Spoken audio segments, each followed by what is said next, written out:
calving faces 300, sometimes 400 feet tall. Pieces of ice were shooting up out of the ocean 600 feet and then falling.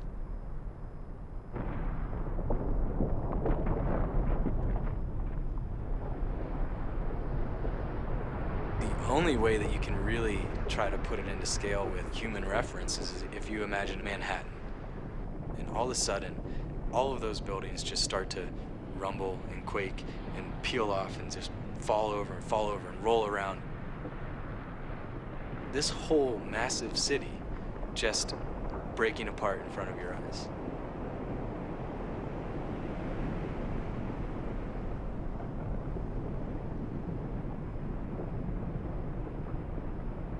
We're just observers, these two little dots on the side of the mountain. And we watched and recorded the largest witness calving event ever caught on tape.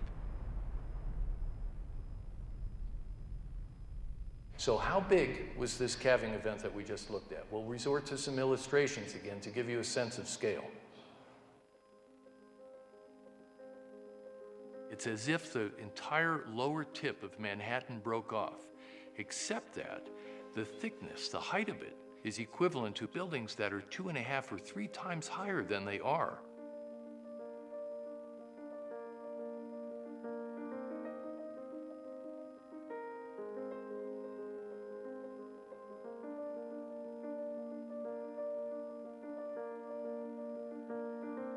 That's a magical, miraculous, horrible, scary thing.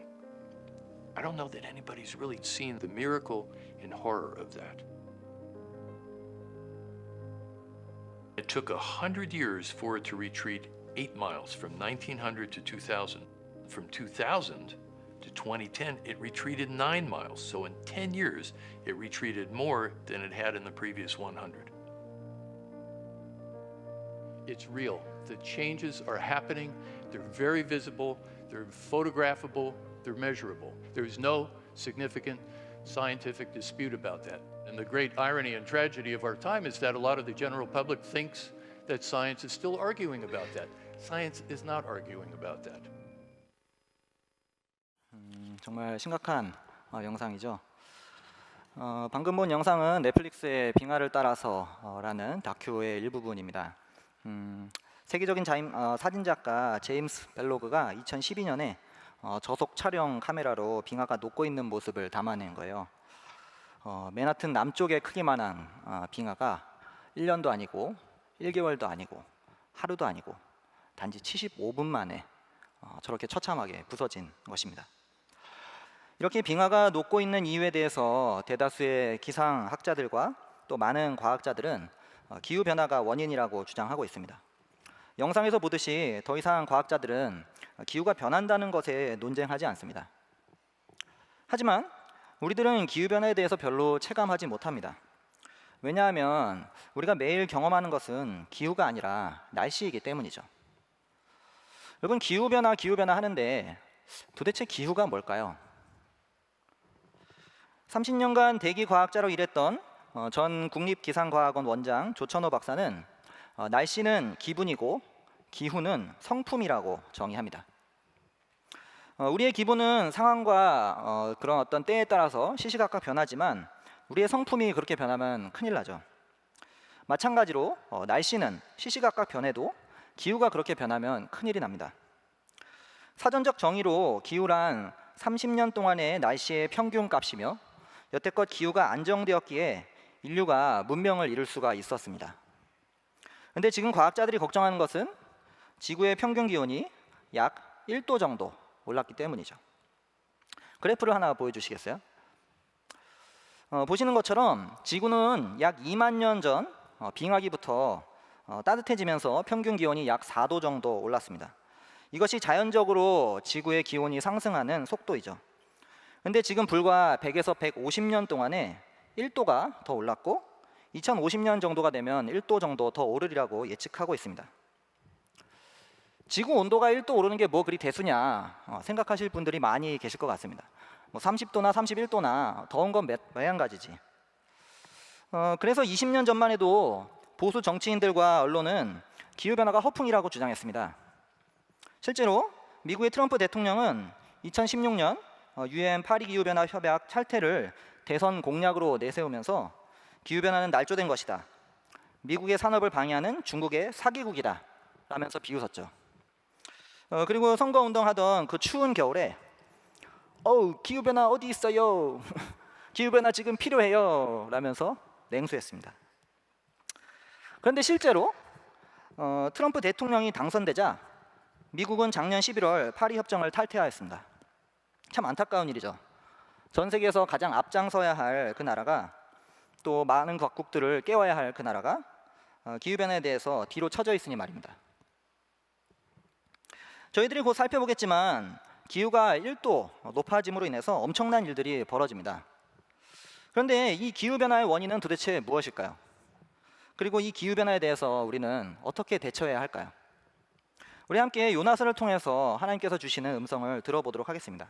함께 요나서 1장 1절에서 16절까지 같이 한번 읽어보도록 하겠습니다. 주님께서 아미떼의 아들 요나에게 말씀하셨다. 너는 어서 저 큰 성읍 니느웨로 가서 그 성읍에 대고 외쳐라. 그들의 죄악이 내 앞에까지 이르렀다. 그러나 요나는 주님의 낯을 피하여 스페인으로 도망가려고 길을 떠나 욥바로 내려갔다. 마침 스페인으로 떠나는 배를 만나 백삿을 내고 사람들과 함께 그 배를 탔다. 주님의 낯을 피하여 스페인으로 갈 셈이었다. 주님께서 바다 위로 큰 바람을 보내시니 바다에 태풍이 일어나서 배가 거의 부서지게 되었다. 뱃사람들은 두려움에 사로잡혀 저마다 저희 신들에게 부르짖고 저희들이 탄 배를 가볍게 하려고 배 안에 실은 짐을 바다에 내던졌다. 요나는 벌써부터 배 밑창으로 내려가 누워서 깊이 잠들어 있었다. 마침 선장이 그에게 와서 그를 보고 소리를 쳤다. 당신은 무엇을 하고 있소? 잠을 자고 있다니 일어나서 당신의 신에게 부르짖으시오. 행여라도 그 신이 우리를 생각해 준다면 우리가 죽지 않을 수도 있지 않소. 뱃사람들이 서로 말하였다. 우리가 어서 제비를 뽑아서 누구 때문에 이런 재앙이 우리에게 내리는지 알아봅시다. 그들이 제비를 뽑으니 그 제비가 요나에게 떨어졌다. 그들이 요나에게 물었다. 우리에게 말하시오. 누구 때문에 이런 재앙이 우리에게 내렸소? 당신은 무엇을 하는 사람이며 어디서 오는 길이요? 어느 나라 사람이요? 어떤 백성이요? 그가 그들에게 대답하였다. 나는 히브리 사람이요. 하늘에 계신 주 하나님, 바다와 육지를 지으신 그분을 섬기는 사람이요. 요나가 그들에게 자기가 주님의 낯을 피하여 달아나고 있다고 말하니 사람들이 그 사실을 알고 겁에 질려서 그에게 소리쳤다. 어쩌자고 당신은 이런 일을 하였소? 바다의 파도가 점점 더 거세게 일어나니 또 그에게 물었다. 우리가 당신을 어떻게 해야 우리 앞에 저 바다가 잔잔해지겠소? 그가 그들에게 대답하였다. 나를 들어서 바다에 던지시오. 그러면 당신들 앞에 저 바다가 잔잔해질 것이오. 바로 나 때문에 이 태풍이 당신들에게 닥쳤다는 것을 나도 알고 있어. 뱃사람들은 육지로 되돌아가려고 노를 저었지만 바다의 파도가 점점 더 거세게 일어났으므로 헛일이었다. 그들은 주님을 부르며 아뢰었다. 빕니다. 우리가 이 사람을 죽인다고 해서 우리를 죽이지 말아 주십시오. 주님께서는 뜻하시는 대로 하시는 분이시니 우리에게 살인죄를 지우지 말아 주십시오. 그들은 요나를 들어서 바다에 던졌다. 폭풍이 일던 바다가 잔잔해졌다. 사람들은 주님을 매우 두려워하게 되었으며 주님께 희생 제물을 바치고서 주님을 섬기기로 약속하였다. 먼저 이 요나서에 기후변화를 언급하는 표현이 하나도 없는데 왜 갑자기 요나서를 들었나 그렇게 생각하시는 분들이 계실 것 같습니다.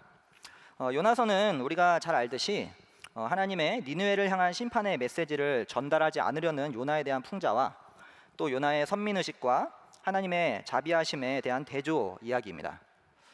구약의 다른 예언서들과는 달리 요나서는 요나가 받은 메시지보다는 요나 자체의 이야기에 더 집중이 되어 있습니다.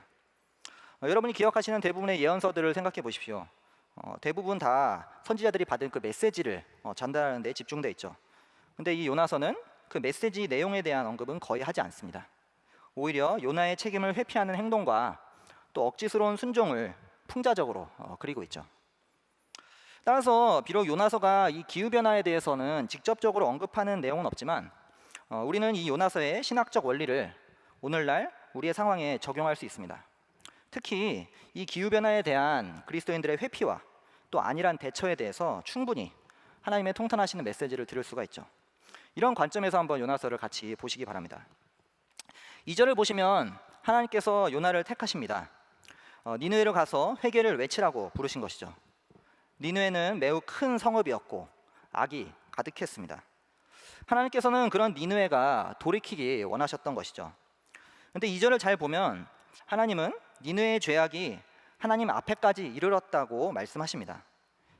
니느웨 백성들이 단순히 한 번, 두 번 악을 저지른 것이 아니라 하나님의 기준에 그 기준에까지 악이 도달했다고 볼 수 있는 것이죠. 하나님은 이렇게 악이 가득한 자들을 그냥 내버려 두지 않으십니다. 그것에 대해서 경고하시고 또 말씀하시고 또 돌이킬 수 있는 기회를 주시지만 최종적으로 그것을 거부했을 때 영영 돌이킬 수 없는 심판을 면치 못합니다. 그런데 이 니느웨가 저지른 그 악이란 것은 도대체 무엇일까요? 그것은 하나님을 거부하는 것은 물론이고 온갖 자기 중심성으로 설명될 수 있는 것들입니다. 그런데 오늘날도 마찬가지죠. 이 세상에 악이 가득합니다. 사람들은 자기 중심성으로 가득한 그 산업과 또 과도한 소비 문화가 이 생태계를 파괴시키고 있고 또 지구의 기온을 오르게 하고 있는 것을 모르고 있습니다. 그래프를 하나 또 보여주시죠. 보시는 그래프는 영국 옥스퍼드 대학교 산하 연구팀인 Our World in Data 연구소에서 발표한 것입니다. 여러분 인터넷에서도 쉽게 찾아보실 수 있습니다. 과학자들은 빙하에 내포된 그 기포를 연구해서 우리의 대기 중에 있는 이산화탄소 농도를 측정하였습니다. 그런데 보시는 것처럼 빙하기와 간빙기를 거치면서 이산화탄소 농도는 오르락내리락 하고 있습니다. 그리고 그 비율은 대체적으로 일정하고 300ppm을 넘지 않죠. 하지만 오늘날 이산화탄소 함량을 보면 400ppm을 넘고 있습니다. 이산화탄소 분자는 공기 중에 길게는 수천 년까지 존재하면서 지구를 덮은 이불처럼 온실 효과를 일으키고 있습니다. 그래서 우리가 아는 것처럼 지구의 기온이 1도 정도 높아진 것이죠. 학자들은 대기 중 이산화탄소의 농도가 450ppm이 되면 지구의 기온이 2도까지 오를 것으로 내다보고 있습니다. 지구의 기온이 2도가 되면 더 이상 인간의 힘으로는 예전으로 되돌릴 수 없다고 그렇게 보고 있습니다. 그런데 2018년 대기 중 이산화탄소의 농도는 414.8ppm이었습니다. 이산화탄소 농도가 1990년대까지는 평균 1.5ppm으로 상승하다가 10년 전부터는 평균 2.2ppm씩 상승하고 있습니다. 계속해서 이런 추세라면 10년 내에 지구의 기온이 1.5도에 이를 것은 분명할 것 같습니다. 왜 이렇게 대기 중에 이산화탄소가 급증했을까요? 그래프를 하나 더 보여주시죠. 산업혁명쯤이었던 1850년대 이래로 지구의 평균 기온이 오른 것을 보여주는 그래프입니다. 19세기에는 온도 증가가 그렇게 심하지 않다가 1950년대 이후로는 매우 가파르게 성장하는 것을 볼 수가 있습니다. 그래서 지금은 1도에 가깝게 온도가 올라가 있는 것이죠. 한 장 더 그래프를 보여주시죠. 이 그래프는 1968년 이래로 전 세계가 내뿜는 이산화탄소의 양입니다. 1968년에는 이산화탄소 배출이 140억 톤에 이르렀는데 2014년에는 350억 톤에 이를 정도로 매우 가파르게 상승했습니다. 참고로 말씀드리면 자연의 이산화탄소 정화 능력은 매년 토양과 식물이 10억 톤, 바다 용해가 20억 톤 뿐입니다. 지금은 지구의 이 자정 능력을 훨씬 더 넘어버렸죠. 그 밑에 메탄과 질소의 방출 현황도 나오는데요. 역시 꾸준하게 상승하고 있습니다. 이 메탄과 질소는 이산화탄소보다 대기 중 그 농도가 낮지만 이들도 이 기후변화에 막대한 영향을 미치고 있습니다. 결국 인간의 산업이 발전하면서 이산화탄소를 엄청나게 내뿜고 그것이 대기 중에 머물러 있어서 이 지구의 온도가 오른 것입니다. 이산화탄소 배출의 주범은 석유, 가스, 석탄을 이용한 화석연료 소비가 가장 큰 비중을 차지하고 있습니다. 20세기 인류의 에너지 소비량은 19세기에 비해서 16배 늘어났습니다. 동시에 이산화탄소 배출량은 17배 증가했고요. 또 20세기 산업 생산량은 19세기에 비해 40배 증가했습니다. 산업의 발달로 교통도 매우 발달했죠. 지난 30년 동안 교통수단의 온실가스 배출량은 120% 증가했습니다. 전 세계에 13억 대가 넘는 자동차가 있죠. 여행의 증가로 비행기 이용도 엄청나게 늘어났습니다. 그것만이 아니죠. 냉난방 시설의 증가, 또 산림 벌채 등도 이산화탄소 배출의 큰 몫을 차지하고 있습니다. 이산화탄소만이 아니라 메탄과 질소도 기후변화에 큰 영향을 미치는데 이 메탄의 증가는 인간의 육식 때문입니다. 메탄은 가스 채굴로 매년 1억 톤 방출되지만 더 많은 비중이 동물의 소화 과정을 통해서 배출됩니다. 이 세상에서의 농경지 4분의 3이 가축에게 먹일 사료를 위해서 사용되는 것을 알고 계신가요? 동물 사료를 키우는데 엄청난 땅이 필요하지만 실제로 같은 양의 육류 단백질과 곡물 단백질을 비교하면 곡물이 훨씬 더 효율적입니다. 단지 이 곡물이 더 맛이 없을 뿐이죠. 질소의 증가도 농업의 질소 비료에서 비롯되거나 역시 동물의 배설물에서 배출되는 비중이 매우 큽니다. 과거에는 인류가 산업혁명을 거치며 의식주를 쉽게 해결했습니다. 물론 지금도 이 의식주에 어려움을 겪는 국가들이 있지만 더 이상 미국과 유럽을 비롯한 아시아의 몇 개 국가에서는 이 의식주가 생존의 문제는 아닙니다. 그런데도 계속해서 탄소를 배출하고 있는 것이죠. 이 탄소를 배출하는 주요 국가가 어떤 국가인지 아시나요? 그림을 한 번 더 보여주시죠. 보시는 그림은 매년 이산화탄소 배출량을 각 나라별로 나눈 것입니다. 그런데 보시는 것처럼 중국이 최근에 급성장한 것을 제외하고는 미국과 유럽의 주요 28개 국가, 아시아의 주요 국가가 1950년대 이래로 큰 비중을 차지하고 있는 것을 알 수가 있습니다. 왜 이들 국가는 이미 기본적인 의식주를 해결했음에도 불구하고 계속해서 이산화탄소를 배출하는 생산과 산업을 유지할까요? 계속되는 인간의 소비 욕구, 편리 욕구 때문입니다. 더 나아가 이웃과 생태계를 파괴하면서까지 추구하는 자기 중심성이 깔려 있기 때문입니다.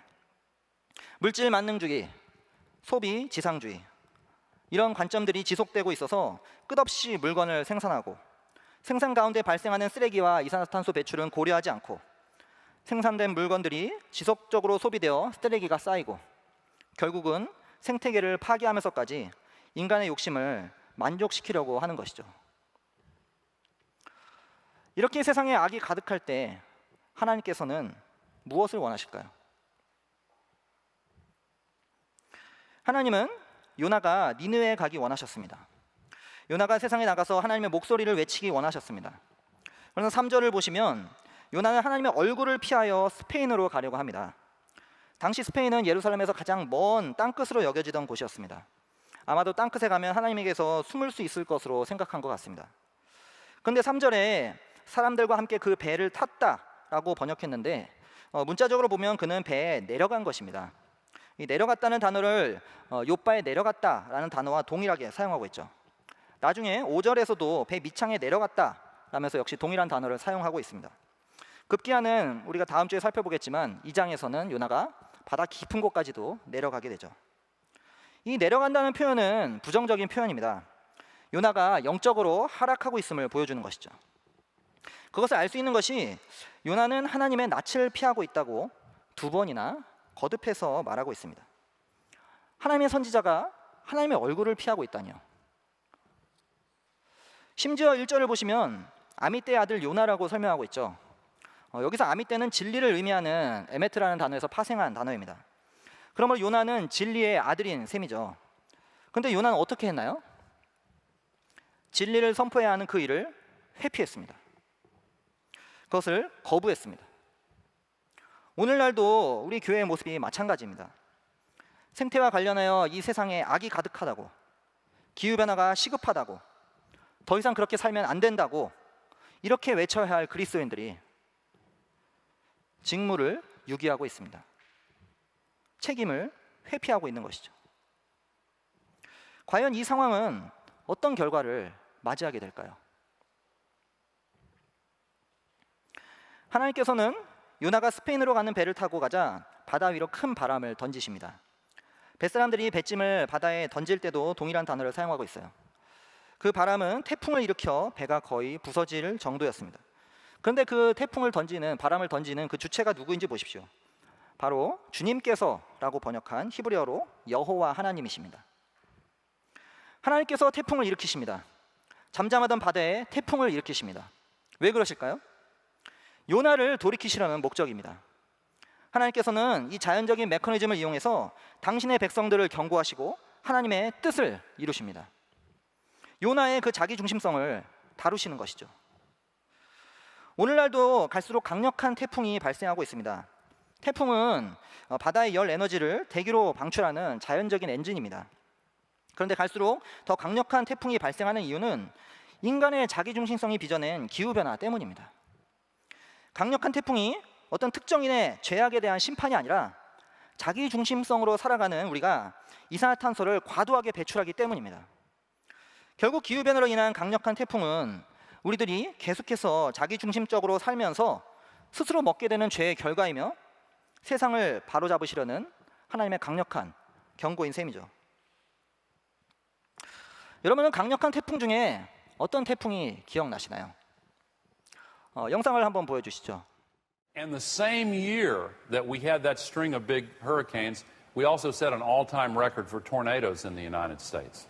Japan, again, didn't get as much attention in our news media, but they set an all-time record for typhoons. Previous record was 7. Here are all 10 of the ones they had in 2004. The science textbooks have had to be rewritten because they say that it's impossible to have a hurricane in the South Atlantic, but the same year the first one ever hit Brazil. Summer of 2005 has been one for the books. The first one was Emily that socked into Yucatan.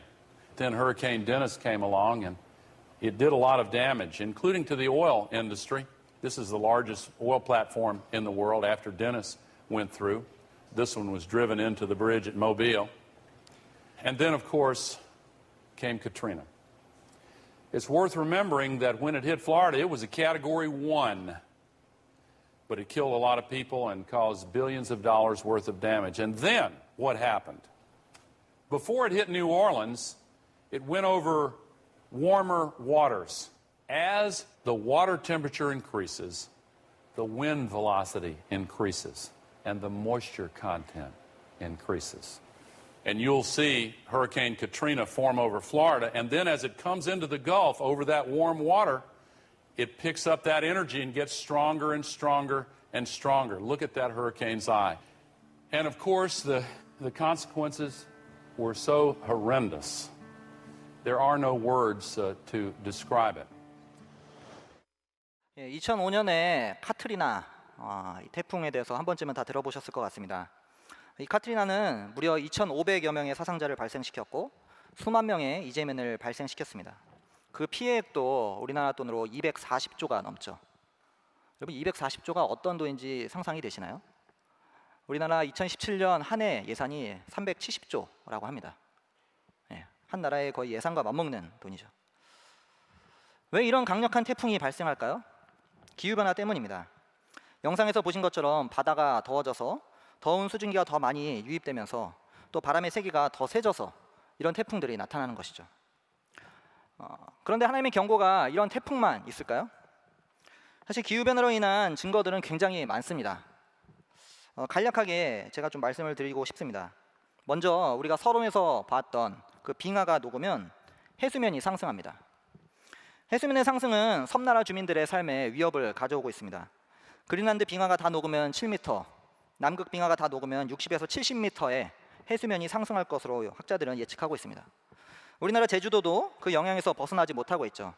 지난 40년 동안 제주도는 22cm 해수면이 상승했고 이 속도는 세계 평균의 3배를 웃도는 수치입니다.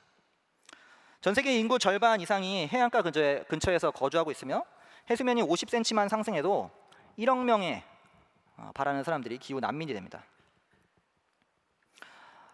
빙하가 녹으면 해수면의 상승만이 아니라 강수량도 변화가 됩니다. 제가 기상캐스터는 아닙니다만 이번 장마 정선은 당분간 더 지속될 것으로 전망됩니다. 북극의 고온 현상 때문이죠. 우리나라 주변의 찬 공기가 북극의 이례적인 고온 현상에 의해서 북상하지 못하면서 이 북태평양의 더운 공기가 우리나라를 뒤덮지 못하고 있는 상황입니다. 여기에서 중국에서 유입되는 다량의 수증기가 더운 바다를 만나면서 엄청난 양의 비를 우리나라에 뿌리고 있는 상황이죠. 이미 중국에서도 지난 6월에서 7월 약 4천만 명에 가까운 이재민이 발생했고 재산 피해도 약 15조 원에 달했습니다. 남아시아에서는 400만 명이 홍수 피해를 입었고 방글라데시는 국토의 3분의 1이 물에 잠겼죠. 또 게다가 기후변화는 우리가 피부로 느끼듯이 폭염도 증가시킵니다. 기후변화는 단순히 평균 기온 1도를 올리는 것에 그치는 것이 아니라 폭염을 발생시키는 날수를 증가시킵니다. 그래프를 보여주시죠. 왼쪽에 보시는 것은 1951년에서 1980년 동안 북반구 지역의 기온 발생 빈도 분포입니다. 관측소에서 지역의 온도 평균값을 뺀 분포도인데 대부분의 지역이 관측 기온 값에 가깝기 때문에 가운데가 높은 종 모양의 그래프가 나타나고 있습니다. 관측값에서 극단적으로 벗어나는 지점은 맨 오른쪽과 맨 왼쪽에 해당합니다. 이 지역은 매우 덥거나 매우 추운 지역에 해당되죠. 그러나 그 발생되는 빈도수는 1000번에 1번 정도입니다. 그런데 2005년에서 2015년의 평균값으로 가보면 전체적인 그래프가 오른쪽으로 이동합니다. 그러자 매우 더운 날수가 1000번에서 145번에 급증하고 있죠. 기온 이상 발생 빈도가 무려 145배나 증가하는 것입니다. 따라서 기후변화는 단순히 더 뜨거운 폭염만 만들어내는 것이 아니라 이 폭염과 같은 날수를 더욱더 증가시키는 것입니다. 그래서 우리나라처럼 온대기후 국가가 열대기후 국가가 되는 것이죠. 2003년 유럽은 전례 없던 폭염을 경험하였습니다. 이때 프랑스는 거의 15,000명이 사망했고요. 오르세 지방에서는 7일 동안 연속 40도가 넘었습니다. 유럽 전역에서만 7만여 명이 사망됐죠. 여러분 이 숫자가 가늠이 되시나요? 7만여 명. 이때 유럽 대륙은 전체 평균 기온이 평년에 비해서 2.3도 높을 뿐이었습니다. 또 작년 1월 호주 산불 기억하시나요? 예, 사진을 보여주시면요. 이 산불로 인해서 27명이 숨지고 2,600여 채의 주택이 불탔고 서울시 면적의 165배에 해당하는 1000만 헥타르 숲이 불에 타버렸습니다. 2019년 산불은 호주만이 아니라 캘리포니아, 아마존, 시베리아 등에서도 발생했습니다. 더 있죠. 지난 5월 29일에 러시아의 한 발전소의 연료 탱크가 파손되어서 기름 2만 톤이 강으로 유출되는 사고가 발생했습니다. 그 추운 시베리아가 지난 5, 6월에 40도에 육박할 정도로 고온 현상이 발생해서 2년 이상 0도로 유지하던 그 땅이 연료 탱크가 서 있던 그 영구 동토층이 붕괴했기 때문에 이런 사고가 발생된 것이죠. 여기까지 정말 간략하게 제가 기후변화로 인한 결과들을 말씀드렸습니다. 정말 간략한 것입니다. 제가 원래 설교 준비할 때 이거에 훨씬 더 많은 양이 있었는데 정말 깔끔하고도 간단하게 여러분들께 말씀을 드렸습니다. 근데 실제로 기후변화로 인한 이 하나님의 경고들은 부지기수입니다. 여러분들이 인터넷에서 기후변화 혹은 조천호 이런 이름을 검색해 보시면 정말 굉장히 많은 자료들을 보실 수가 있습니다. 문제는 기후변화가 갈수록 더 큰 대형 사고를 일으킨다는 것입니다. 해수면의 상승, 더 강력한 태풍의 증가, 더 극심한 홍수, 가뭄, 폭염의 증가, 폭설의 증가, 바다의 온도 상승, 해류의 변화, 게다가 저희들이 다음 주에 살펴볼 생물 다양성의 감소. 기후변화가 단순히 1도, 2도 올라서 더워지는 문제가 아닙니다. 그 파급력은 막대한 것이죠. 어떤 분은 핵전쟁급 위기라고도 합니다. 코로나와는 비교가 되지 않는 위기입니다. 수십억의 인구 혹은 수십억의 동식물이 죽을 수도 있는, 말 그대로 대멸종이 일어날 수 있는 그런 위기인 것이죠. 그런데 이런 기후변화에 세상은 어떻게 반응할까요? 5절에서 8절을 보시면 태풍에 대해 뱃사람들의 노력이 엿보입니다. 뱃사람들은 일단 배를 가볍게 하려고 짐을 바다에 던지고 있죠. 그리고 선장은 배가 가라앉지 않게 하려고 모든 수단과 방법을 동원하고 있습니다. 위기라는 것을 인식한 것이죠. 또한 제비를 뽑아서 원인을 알아보고 있습니다. 제비가 요나에게 뽑히자 차근차근 합리적으로 그가 누구인지, 무엇을 하는지, 어디서 온 사람인지를 묻습니다. 기후변화에 대한 세상의 반응이 실제로 이렇습니다. 기후변화를 위기로 인식하면서 이 기후변화의 원인이 무엇인지 학자들은 열심히 합리적으로 분석하고 있죠. 무엇 때문에 이렇게 지구의 기온이 올랐는지, 어떤 요인이 기후변화를 일으키는지, 무엇을 해야 이 상황을 돌이킬 수 있는지 다각도로 학자들이 분석하고 있습니다. 기후변화에 대한 징후들이 보이자 유엔 산하기구인 유엔 환경계획과 세계 기상기구는 인간의 활동에 대한 기후변화 위험을 과학적으로 평가하기 위해서 기후변화에 관한 정부 간 협의체 IPCC라고 부르는데요. 이것을 1988년에 설립하였습니다. 그리고 이 협의체에서 1990년에 보고한 1차 보고서는 1992년 브라질의 리우데자네이루에서 유엔 기후변화 협약에서 채택되었고 그 후 지속적으로 보고서를 발행하고 있습니다. 2,500명의 과학자들이 기후변화에 대해서 2001년 3차 보고서를 통해서 인류의 책임이 65%임을, 2007년 4차 보고서를 통해 인류의 책임이 90%임을, 2014년 5차 보고서를 통해 인류의 책임이 95%임을 주장했습니다. 이 5차 보고서는 2015년 파리 협정에서 채택되었고요. 이때 전 세계에 195개국의 수장들이 모여서 만장일치로 지구의 평균 온도를 그 상승폭을 산업화 이전 대비 2도 이하로 유지하고 더 나아가 상승폭을 1.5도 이하로 제한하기 위해 함께 노력하기로 하였습니다. 그리고 재작년 2018년 우리나라 인천에서 48회 IPCC 총회가 열렸는데요. 가맹국 전원이 2도도 너무 높다고 2100년까지 지구의 평균 온도 상승폭을 1.5도 이하로 억제할 필요가 있음을 확인했습니다. 그래서 전 세계가 2030년까지 이산화탄소 배출량을 지금의 반 이하로 낮추고 2050년에는 이산화탄소 배출을 제로로 맞출 것을 합의한 것이죠. 0으로 맞출 것을 합의한 것입니다. 더 이상 이산화탄소 방출을 하지 않겠다는 거죠. 지금 세계는 기후변화에 대해 기후 위기로 인지하면서 각국이 해야 할 일을 차근차근 감당하고 있습니다. 과학자들은 부지런히 조사하면서 분석하고 보고서를 작성하여서 유엔에 보고합니다. 그러면 각국의 지도자들은 함께 협의하며 할 수 있는 방안들을 모색하고 있는 것이죠. 태풍을 맞은 뱃사람들과 선장처럼 기후위기의 원인을 분석하고 할 수 있는 방안들을 모색하며 시행하고 있습니다. 희한하게 한국만 기후 악당으로 이 변화에 발맞추지 않고, 그리고 한국 교회들만 요나처럼 모른 척 잠을 자고 있습니다. 뱃사공들의 노력과 대조하여 요나의 반응은 어떤가요? 5절의 문장 구조는 매우 독특한데요. 5절은 총 5가지 동사로 이 5절을 형성하고 있습니다. 그런데 앞에 두 동사와 마지막 두 동사는 접속사가 바로 이어져 있습니다. 문자적 번역은 그리고 두려워하였다 뱃사람들은, 그리고 던졌다 뱃짐을, 그리고 누워서, 그리고 잠들었다, 이런 식입니다. 그런데 가운데 있는 동사는 나머지 형식과 다릅니다. 문자적으로 보면 그러나 요나는 내려갔다. 접속사 다음에 동사가 아니라 바로 요나라는 주어가 등장합니다. 요나의 행동이 이 뱃사람들의 행동과는 매우 다른 점을 보여주는 것이죠. 뱃사람들은 이 태풍에 온갖 노력을 기울여 막으려고 하고 가진 애를 다 쓰고 있는데 요나는 어떻게 했나요? 배 밑창에 내려가서 누워서 쿨쿨 자고 있습니다. 깊은 잠에 빠져 있습니다. 안타까운 것은 복음주의 교회들의 이 기후변화에 대한 반응이 요나와 너무 비슷하다는 것입니다. 전 세계 복음주의 연합이라고 볼 수 있는 로잔 대회, 2010년에 3차 대회가 열렸는데요. 그때가 되어서야 비로소 이 기후변화에 대해 그리스도인들의 책무라고 공식적으로 언급하기 시작했습니다.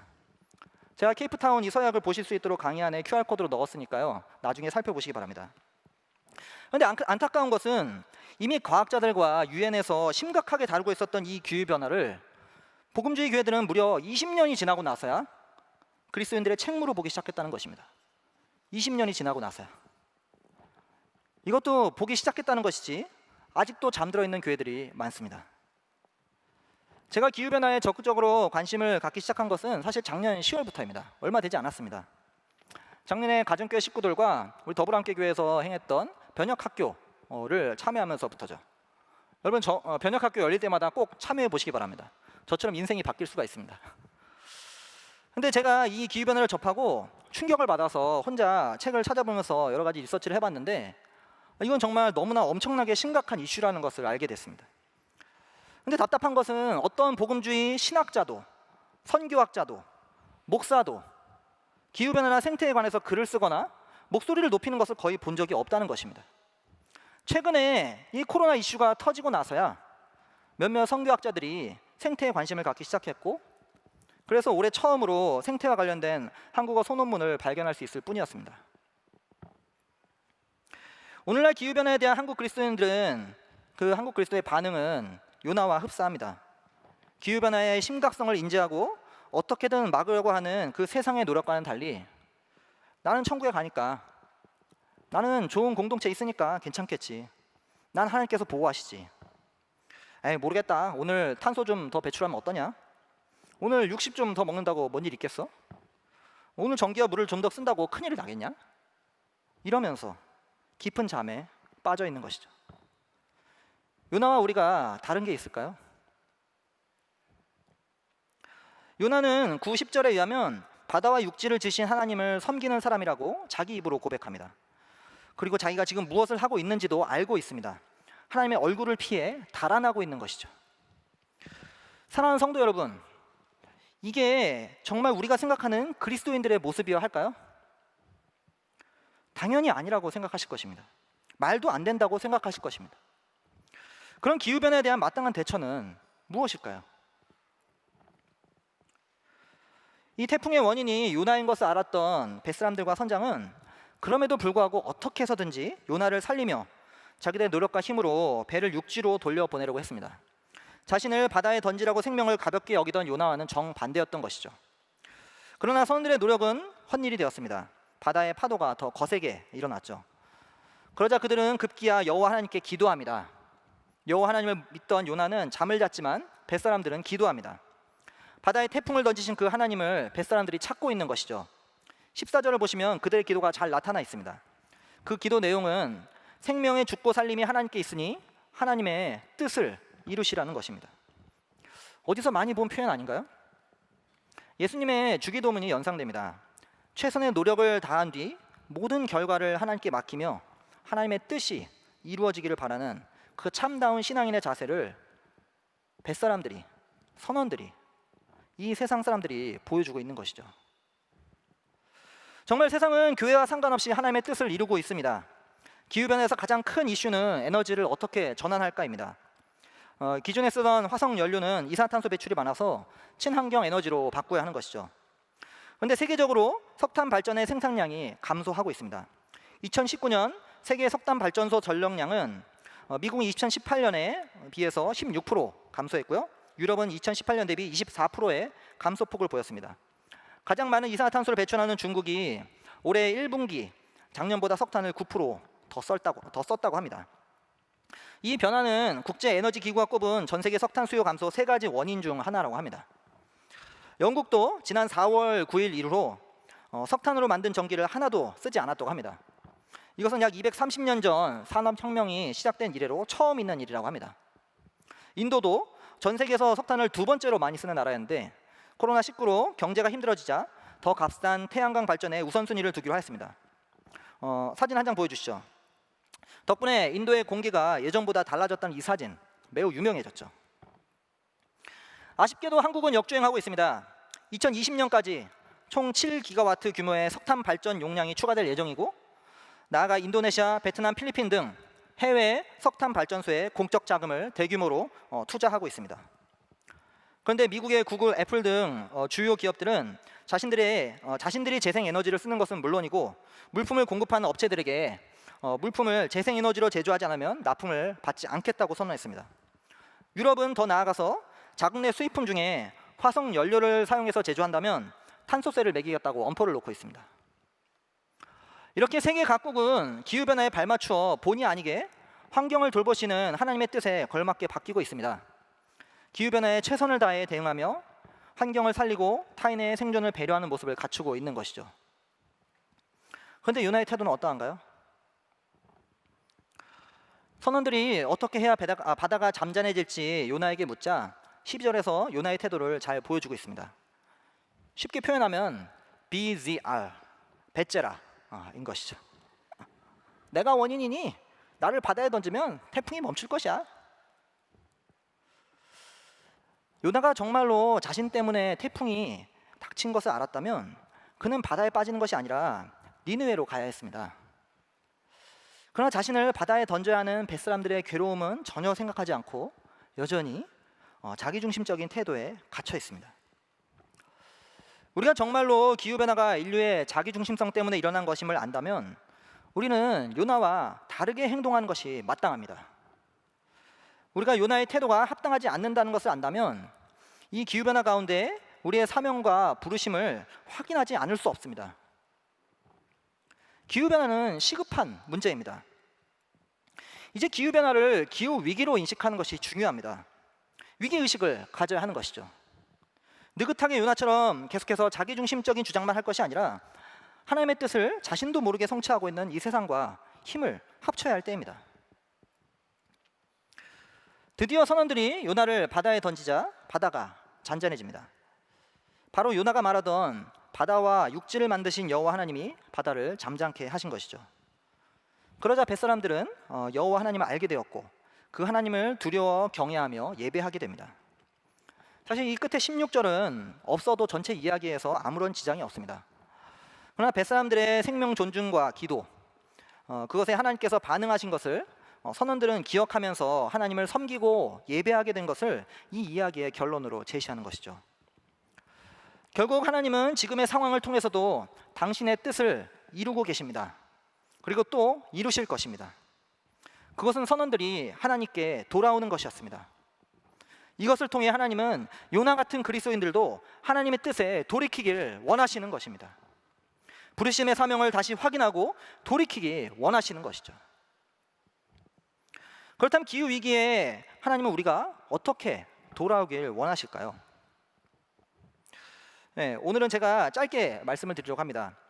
먼저 기후위기에 대해서 더 알아보시고 공부하시기를 부탁드립니다. 기후위기와 관련된 다양한 세미나에 참석해 보시고 책도 읽어보시기를 추천드립니다. 나들목 네트워크 블로그에 지구다 게시판에 가시면 다양한 책 목록들이 있을 예정입니다. 그래서 한번 참고해 보시기 바랍니다. 그리고 개인적인 실천으로는 먼저 육식을 줄여보는 것입니다. 아까 말씀드렸지만 가축을 기름에 발생되는 메탄과 질소, 기후변화의 주범입니다. 일주일에 5번 고기를 먹었다면 4번으로 줄여보시고 그것이 잘 된다면 3번으로 또 줄여보는 것이죠. 갑자기 채식을 하려는 과도한 욕심은 버리시기 바랍니다. 정말 할 수 있는 것부터 하시면 좋겠습니다. 또 에너지를 절약하는 것입니다. 휴지와 물을 줄여보는 것이죠. 저희 집은 냅킨을 안 쓰고 빨아 쓰는 천을 사용하고 있습니다. 덕분에 저희 집에 오시는 손님들마다 이거 쓰기 되게 조심스러워서 그것마저도 잘 안 쓰는 그런 현상이 벌어졌는데요. 이것처럼 종이를 아낄 수 있는, 나무를 살릴 수 있는 방법이 있죠. 또 커피를 내릴 때 종이가 아닌 재활용 천을 필터로 사용하는 것도 있습니다. 손을 씻고 종이 타월을 안 쓰고 손수건을 사용하는 것도 나무를 많이 아낄 수 있죠. 또 양치나 손을 씻을 때 수도꼭지를 잠그는 것만도 1년이면 많은 물을 절약할 수 있습니다. 샤워할 때, 설거지할 때 수도꼭지를 반만 트는 것도 크게 절약할 수 있습니다. 그리고 전기를 아끼는 것도 있죠. 낮에는 되도록 전등을 켜지 않고 자연광을 이용하거나 또 씨앗 저금통이라는 태양광으로 전기를 모았다가 필요할 때 작은 전구를 켜는 것이라든지 쓰지 않는 플러그를 뽑아두는 것 등 이런 것들이 전기를 아낄 수 있는 방법에 해당됩니다. 또 되도록 가까운 거리는 자전거를 이용하거나 대중교통을 이용하기, 또 늘 텀블러를 사용하기, 에코백이나 장바구니를 이용하기, 마트에 용기를 가져가서 식재료나 음식을 구매할 때 담아오기, 또 안 쓰는 옷이나 잡화 등을 교환하거나 바꿔쓰기. 생각해보면 생각해볼수록 우리 각자가 할 수 있는 개인적인 그런 실천들은 무궁무진합니다. 이런 내용들을 여러분들이 좀 더 적극적으로 또 체계적으로 해볼 수 있도록 예배 후에 로비에 지구다 챌린지를 준비했으니까 여러분 많이 참여해 보시기 바랍니다. 그런데 개인이 할 수 있는 행동에는 분명 한계가 있습니다. 결국 기후 위기에 대해서 사람들에게 알리고 함께 연대하고 목소리를 높이는 것이 필요합니다. 파리시는 주차 공간의 절반인 6만 개를 없애고 자전거 도로를 대폭 늘리겠다고 선언했습니다. 뉴욕시도 강력한 기후위기 대응 법안이 통과되었는데 이로 인해서 앞으로 통유리 건물을 짓지 못하고 기존 건물들도 에너지 효율화를 위해서 수십억 달러의 비용을 사용해야 합니다. 그런데 이 두 도시에서 어떻게 이런 것들이 가능했을까요? 개인으로는 불가능합니다. 공동체로만 가능한 것이죠. 과감한 시도를 할 수 있는 그 시장을 이 공동체들이 선택했기 때문입니다. 그런 의미에서 공동체가 지구를 향한 하나님의 마음을 표현해야 합니다. 요나처럼 배 밑에 숨지 말고 니느웨의 목소리를 외쳐야 합니다. 공동체의 선택이 산업화가 아니라 지구를 구하는 방안으로 나아갈 수 있습니다. 하나님의 마음을 세상에 드러낼 수 있는 것이죠. 우리의 소비 산업에서 자기 중심성을 탈피하고 사회 문화도 새롭게 만들어낼 수가 있습니다. 만화로 보는 기후변화의 거의 모든 것이라는 책에 나오는 내용인데요. 1980년대 프랑스에서는 스카이다이빙이 유행이었다고 합니다. 그래서 한 스카이다이버가 교관과 교습생의 그 가르치는 모습을 영상에 담기 위해서 비행기에서 같이 뛰어내렸습니다. 그래서 영상에 잘 담고 그 교관과 교습생은 낙하선을 펴고 내려가기 시작했죠.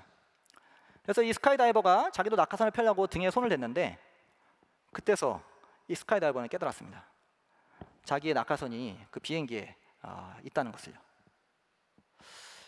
낙하선을 펴려고 등에 손을 뒀을 때, 낙하선이 손에 안 잡혔을 때의 그 기분, 여러분 어떨까요? 위를 올려다 보니까 교관과 교습생이 낙하산을 타고 천천히 내려오고 있습니다. 그리고 저 위에는 자신의 낙하산이 들어있는 비행기가 점으로 보이기 시작했죠. 아래를 내려다 보니까 땅이 시속 200km로 다가오고 있습니다. 이때 이 스카이다이버가 무슨 생각을 했을까요? 조금만 시간을 당길 수 있다면, 조금만 더 전으로 돌아갈 수 있다면, 이런 생각을 하지 않았을까요? 이 스카이다이버가 땅에 추락하는데 얼마나 걸렸을까요? 모르긴 몰라도 그렇게 오래 걸리진 않았을 것입니다. 그런데 기후 위기의 문제가 이와 같은 것입니다. 더 이상 기후 위기가 인간 때문이라는 것은 증명할 필요가 없습니다. 이미 과학자들이 증명해냈습니다. 빙하는 녹고 있고 해수면은 상승하고 강수량은 급속도로 변하고 강력한 태풍은 계속해서 몰아치고 있습니다. 생태계의 파괴로 생물들은 살 곳을 잃어가고 있고 식량 문제와 물 문제, 이제 곧 현실로 우리에게 다가올 것입니다. 여러분, 언제까지 요나처럼 잠을 자고 계실 것입니까? 요나가 부르심과 사명을 망각한 채 배 밑창에 내려가서 잠에 빠져 있을 때 도대체 무슨 일이 벌어졌습니까? 지금의 기상이변은 하나님의 경고입니다. 요나가 사명을 잃어버려서 그렇습니다. 그리스도인들이 부르심을 놓쳐서 그렇습니다. 내가 귀를 닫아서 그렇습니다. 이웃을 사랑하고 만물을 돌봐야 할 그리스도인들이 배 밑창에 내려가 잠을 자고 있기 때문에 그런 것입니다. 우리를 깨우시려는 하나님의 경고를 가볍게 여기지 마십시오. 언제까지 잠을 자고 계실 것입니까? 여러분, 일어나십시오. 여러분, 깨어나십시오. 온 세상이 기후위기에 대처하기 위해서 움직이고 있습니다. 사랑하는 여러분, 하나님의 이 경고의 메시지를 가볍게 듣지 마십시오. 이제 더 이상 기후위기에 대한 대책 회의는 그만해도 됩니다. 지금은 행동이 필요한 순간입니다. 잠시 1분간 오늘 말씀 가운데 하나님께서 내게 주신 음성을 들어보겠습니다.